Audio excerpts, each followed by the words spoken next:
GGB is a very exciting industry to be in. So it's the Gauteng Gambling Board. We are a gambling regulator. We regulate gambling. We monitor gambling. We control gambling. We legislate gambling. So we pride ourselves in that gambling really contributes to the greater good of the South African people, especially those in Gauteng, because we are a Gauteng-based regulator. We pride ourselves that gambling, even though seen as sin and there are sin taxes, it does a lot of good within the host communities in which it operates from. So a lot of good comes from there. A lot of educators get paid from there. A lot of nurses are able to work. A lot of medication, a lot of things come from the taxes that are born from gambling. Mm-hmm. So how would you describe the Gauteng Gambling Board to someone, say like me, who knows nothing about it, like in simple terms? In simple terms, so we are a regulator. So look at us as SARS is a regulator, mm-hmm. right? So when you regulate a particular industry, it's an industry that you want to ensure that there's measure. You want to ensure that there's enforcement. You want to ensure that there is order, because it's also an industry that can go wayward. You want to ensure, for example, within gambling, we say you can't gamble if you're under the age of 18. What is gambling? Gambling is wagering, is taking money, putting it into a machine. It's taking money. If it's a table, for example, poker, jack, you put money and you get a token, for example, or you get a chip, and you bet against something. So there's randomness in gambling. So you bet against something, and some use it as a form mainly of entertainment, mainly of de-stressing. It's a game of chance, because there's that excitement that, I might just win something. If I put money and I press a particular button, I might just win something. And so gambling is just that education, edutainment, so to put it, in terms whether it's poker, you learn something new there. Some really use it as a sport. Some people are poker sportsmen and play poker around the world with it. Some really use it as a recreational facility. And so what we do as regulators, what the GGB then does, is to say we are mandated to license facilities. So license casinos, for example, license bookmakers, license bingo facilities, license toads, for example. So these are the different forms of licenses. So horse racing, toads, we license that. A bookmaker where you do sports betting, where you see men huddled to say, we are betting for the Pirates and Chiefs game, for example. They bet there. So that license, that establishment where they're able to wager, put their bet, we license that. A casino, we license that. So what are we saying? We're saying we are opening this up, and who is policing these people? Who polices Karabo when she goes into a casino with her salary, knowing very well that she's left her children, and keeps betting. And I think the policing is that sometimes people don't know when to stop. And we always have a slogan that says winners know how to stop. But people get into problem where they start betting so much more so they can recoup what they've lost. So instead of recouping what you've lost, you end up losing everything. So it's our responsibility that we have licensed these premises, we've licensed these entities, and as a result, we've also got to be a gatekeeper. We also have to be the guardian. We also have to police. We also have to make sure that the very people who go there are not vulnerable. We also have to make sure that it's people who know that, listen, you've got to stop after a certain time. We also know that we have people who have addictions, who are prone to addictions in society, who might find themselves in a place, in an establishment that we have licensed, and they just don't know how to stop. And so we have mechanisms of assisting them from the casino, I think croupiers, managers, people on the floor are also trained on how to note and spot somebody who's a problem gambler, what to do, what to write, and how to then and how to then exclude them. So we have a particular program. It's an anchor program that helps those who want to self-exclude themselves for a period of 6 months. It's a cooling period, and in that cooling period, they get free counseling. That free counseling is free in that the punter or the person who was doing the bets or the gambler themselves does not pay a particular amount. But that money does come from the industry. So casinos, bookmakers, etc., they put a certain amount of money towards problem gamblers because no establishment that makes money wants a problem gambler. Problem gamblers don't bring money. Problem gamblers bring problems to an establishment. So it is in our best interest, based from our licensees and ourselves, to ensure that part of our mandate is to control, to enforce, to protect, and to ensure that gambling is really used for that, for an activity such as social activity, for example. So what does the Gauteng Gambling Board do? We license. We also license key personnel. So if you're working in a casino, if you're working in a bookmaker, in a bingo, you need to be licensed.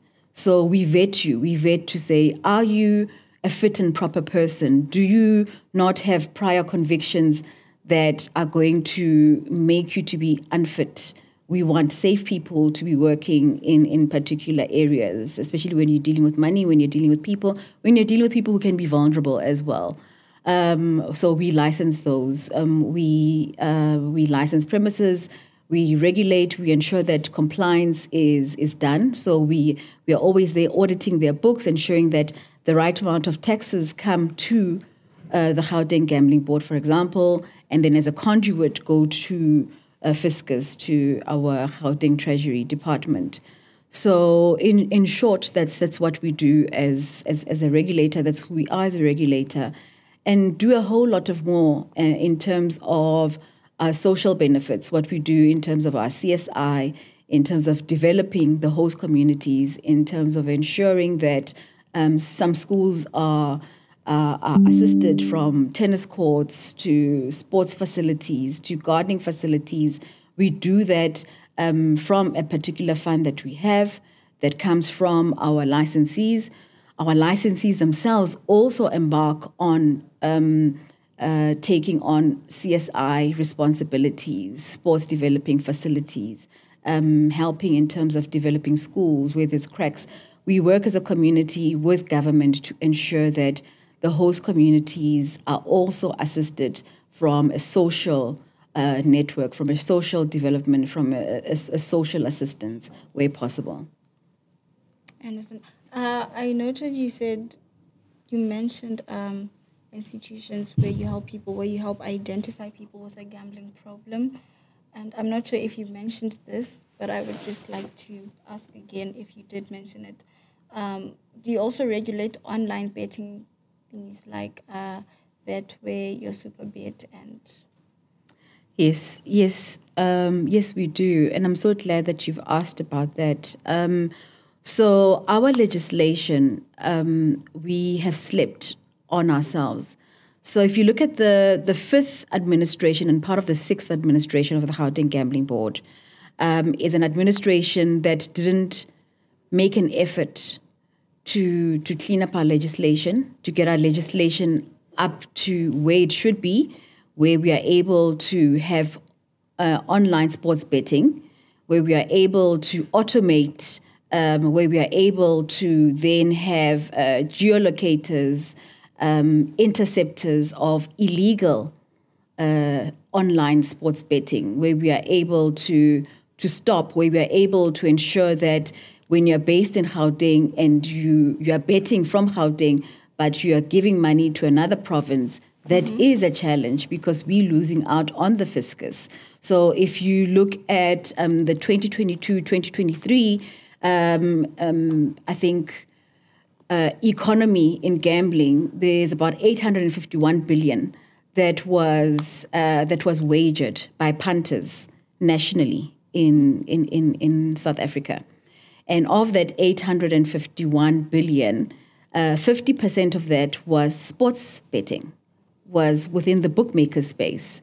And within the bookmaker space, only 16% of that was taken by Gauteng, making us third. So Mpumalanga was first with about 228 million or so, then Cape Town, then ourselves. Gauteng have always been leaders. We have 7 casinos. We have more bookmakers in the country. We have about 177 of 500 bookmakers. We have 7 casinos of the 28, of 3 which have not, or 28, 29, 30, 32, there's about 34 so, but 28 which are operational. So we have been leaders of this industry. We have been captains of industry for the past 30 years. And so why are we falling behind? Who was not taking care of the interests of the Gauteng government in terms of ensuring that we get taxes, enough taxes? Who was not making sure that our sports bettors, our licensees, are not taking 16%, but are taking most of that? So it is us as regulators. We were not regulating efficiently, effectively. So the so-called good people who were working at the Gauteng Gambling Board, some may have been captured by industry because things were not going as they should have been. Why were we third when we hold most of the market share? How does a leader, a captain for the past 30 years, who holds most of the market share, fall behind so terribly? Whether it is from the types of bets, online betting, the types of contingencies. Contingencies are the types of games. How did other provinces get ahead of us? What were we not doing? What were they doing that we're not doing? We sit as CEOs in forums and we share ideas. And when we get there, we want the best for each other. So what is it that our CEOs in the Gauteng Gambling Board were not taking back to the Gauteng Gambling Board to ensure that we are leading, that we continue to lead? So we left these CEO forum meetings as leaders and came back as number 3. What went wrong? Whose interests did these CEOs, whose interests did these senior managers, whose interests did they have? Is the question, and I'll leave it to you because it should be a rhetorical question. And I'm sorry to run around the same bush, but with the online betting space, how are you then able to identify people who are problem gamblers, and how do you deal with that? So, as Gauteng, our legislation does not allow for us to have online sports betting. We are changing. Those are the things that I have brought on book, is to fasten in terms of legislation so we can have online sports betting, and that we can regulate online sports betting by ensuring that we have catches, we have certain codes, we have certain stringencies, we have certain criteria that we expect someone who has registered as an online bettor to have, because the youth now have access to phones, they have access to gadgets, they have access to all these onlines, etc. And so they can log in with someone's ID, for example, and bet. So what we intend on doing, and other provinces I'm sure are also doing that in terms of ensuring that they regulate online betting, they regulate illegal online betting. But we are working on that criteria. It will come with the legislation review, and we hope that it will be done by September this year, so that we are operating in the space and we are able to regulate efficiently and effectively around that. Yes. Okay. Why is gambling important? I know you mentioned that it helps further people's education. It helps. Yeah. So, I think important may not be necessarily a suitable word, but and it could also be suitable because it's important for fiscus because we get taxes, right? Mm-hmm. So the importance of gambling and regulating efficiently gambling is so that we can get the taxes from it. But I think gambling, like any form of entertainment, like going to a concert, like going to the races, like going to a sports match, is an activity. It's an activity that people do individually. They do it as groups. They do it as junkets, traveling, tourism. It's important because it also has a particular stream because you look at the properties that our licensees have. For example, our casinos.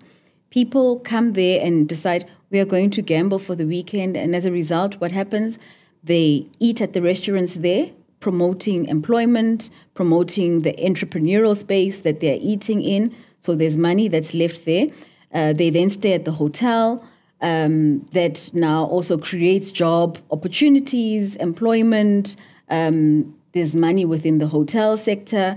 Then there's also tours that are also available, especially if it's people who are not from here, who then say, okay, actually we want to go to Sakums, we want to go to the Hector Peterson Museum, we want to see what Gauteng has to offer.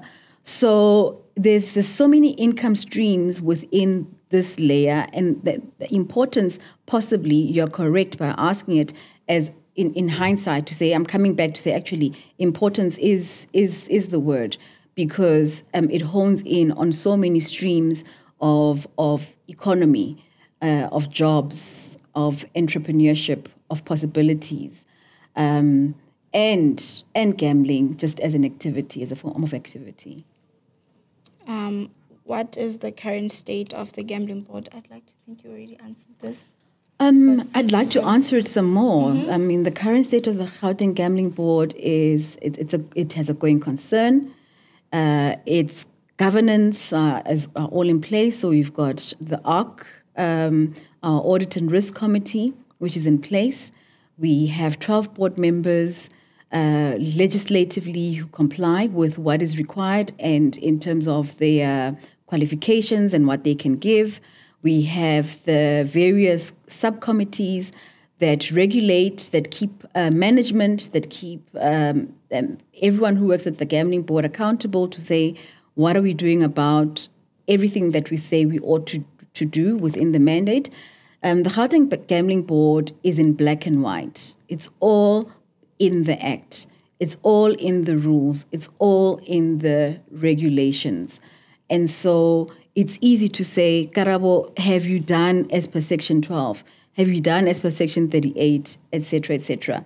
And so having the governances, having the accountability, having these committees keeps us in check to say, are we doing what we ought to be doing? And if we're not, how best can we do it? What are our challenges? What are our stumbling blocks? We are not perfect. We still have challenges. We still have stumbling blocks. But we have internal auditors who come and say, this is outdated. This needs to be done. And they keep us in check and we go back and we clean it and we work on it. We have the Auditor General of South Africa who audits us. And in fact, AG's in the house. They are back at the office. And so it's like Big Brother. Who's there to audit us, who's there to say, here's a wand, you haven't done things wrong. And I think what every CEO, what every board, what every provincial government wants is that their institutions, their departments really pass an audit to show that you've had good governance, to show that you are not just running around and doing as you please, to show that you adhere to legislations in the province, you adhere to legislations nationally, PFMA being one of them, as to how you handle monies, as to how you use monies, how you utilize the money, and how you don't misuse money, basically. What are accounting principles and so forth.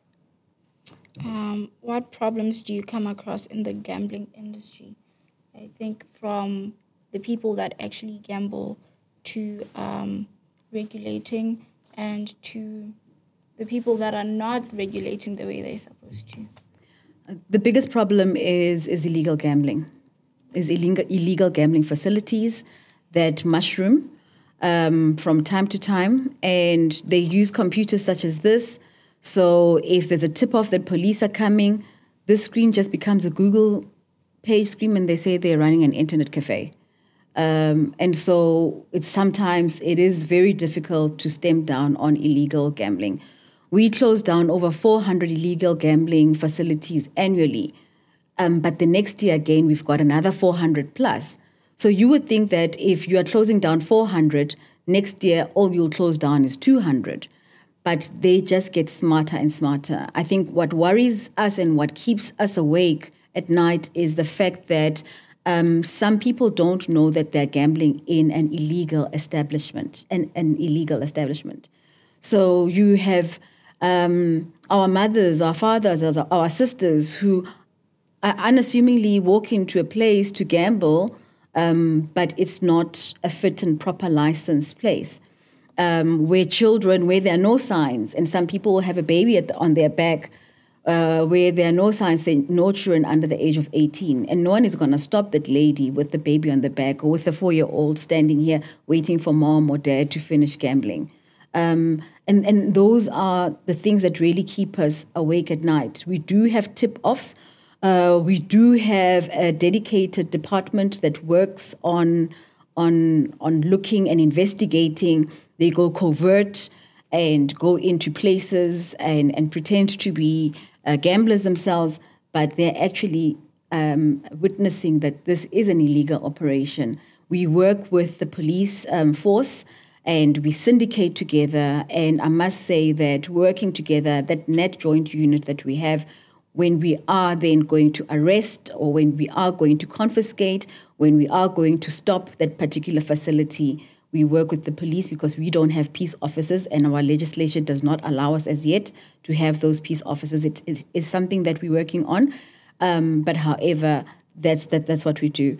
I think your second question was, what are our challenges? Our challenges are that, you work in a space where people can bribe your employees to look the other way.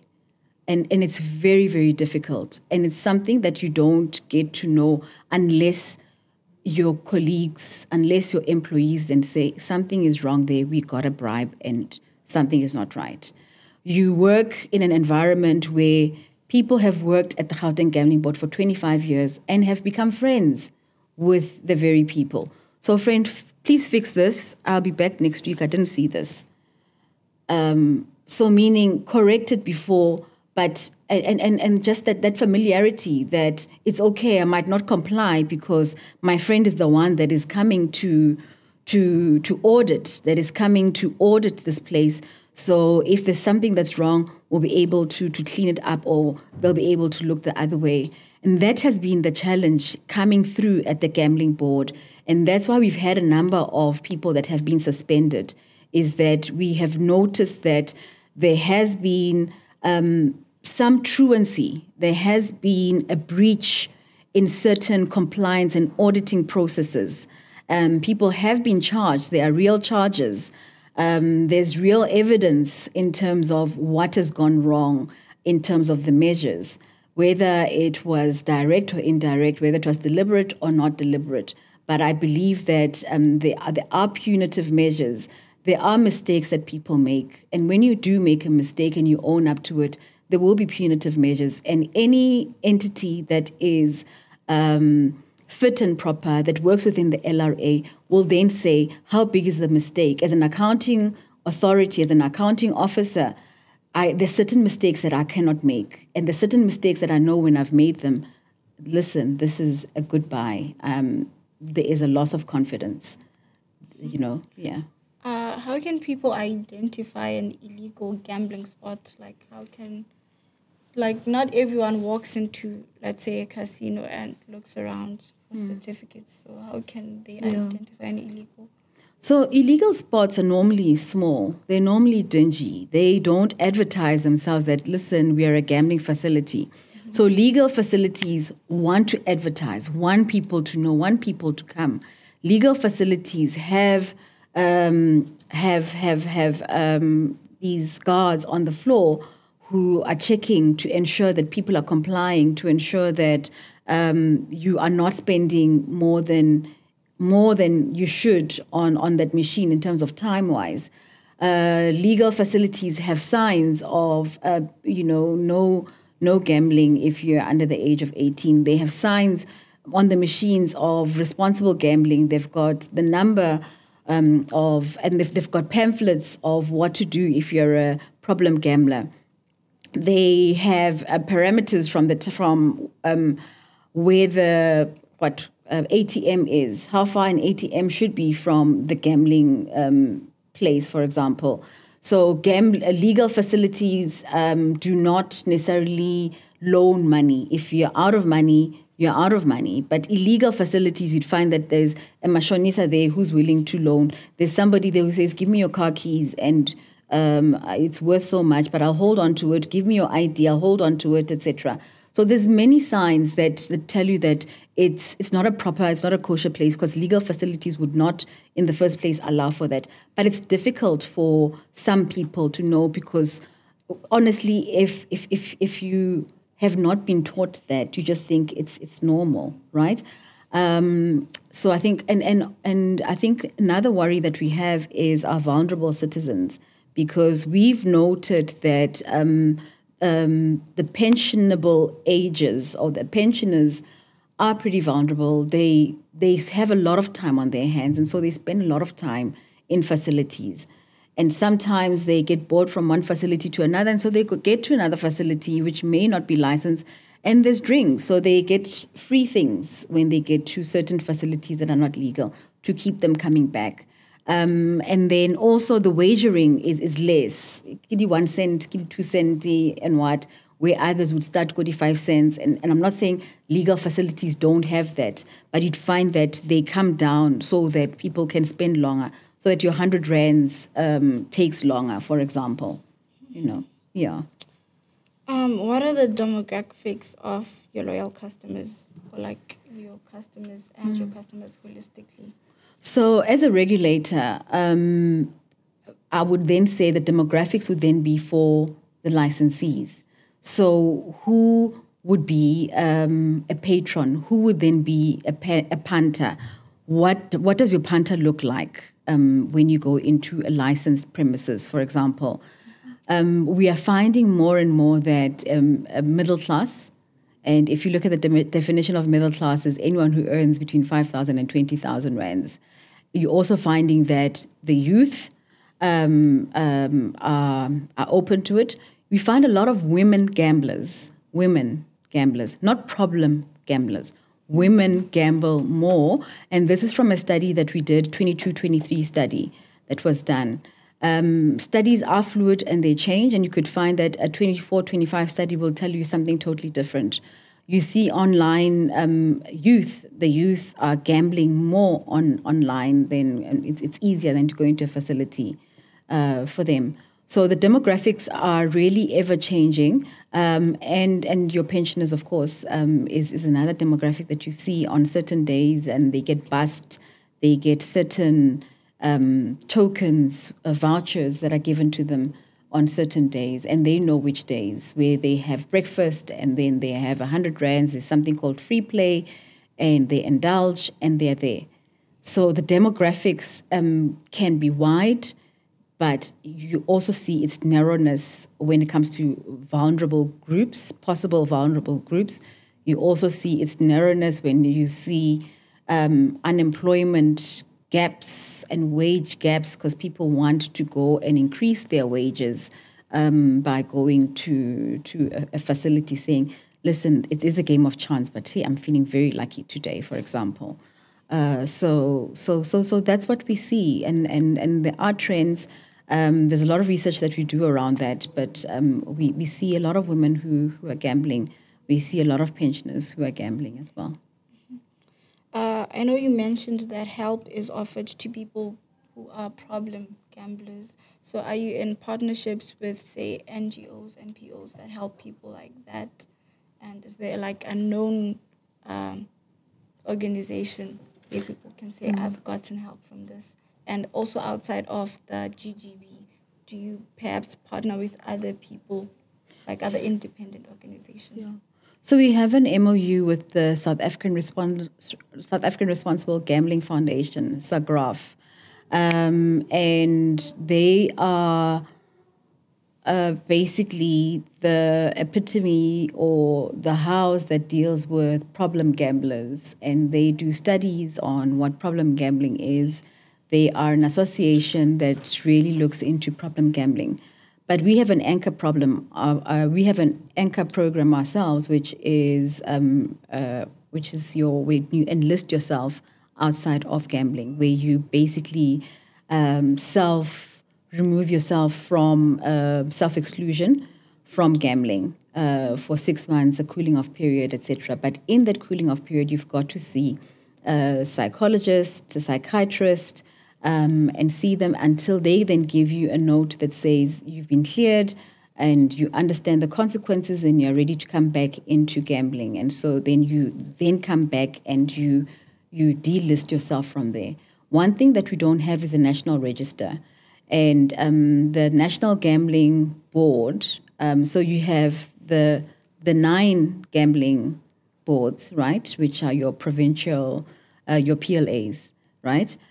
And then you have the National Gambling Board, and then you've got the DTI, the Department of Trade and Industry. So the National Gambling Board is basically a mother anchor when it comes to gambling authority in South Africa. And so we should have a list of excluded persons that really should circulate throughout the provinces, because if you're excluded in Gauteng, you find people drive from here to Mpumalanga and they're able to gamble. And some of these people have been excluded by the courts, because then there's a third party exclusion because the family has gone and has shown the courts that this person is a problem. But then they're able to cross and go to Mpumalanga, to KZN, to Northwest, etc. I mean, we had a summit not so long ago, and the people of Botswana were saying, we have a problem. We exclude people, but they just cross the border and they come into South Africa, or they're going to the Northwest and they gamble. So we don't have a national exclusions list that would go around into all our facilities and monitor. And it's something that we really need to work on. It's something that we've been speaking towards. So where great strides have been made and great strides are happening within the regulatory system, and a lot of good work is happening there. A lot of people are being caught from self-harm. A lot of people are being caught and are being reformed and refined. It's not a perfect system. And Kaizen means continuous improvement. And that's why we wake up every morning, and that's why we have the people that we have appointed to say, how do we best improve? How do we get better? How do we make the lives of punters better? How do we make the lives of our licensees better? How do we open business and become better at this? Because we're not trying to stifle business by any means. And can we just travel back a bit to the pensioners part? Don't you think there should be a age where you're like, okay, now you're too old, you can't, you're not allowed to gamble?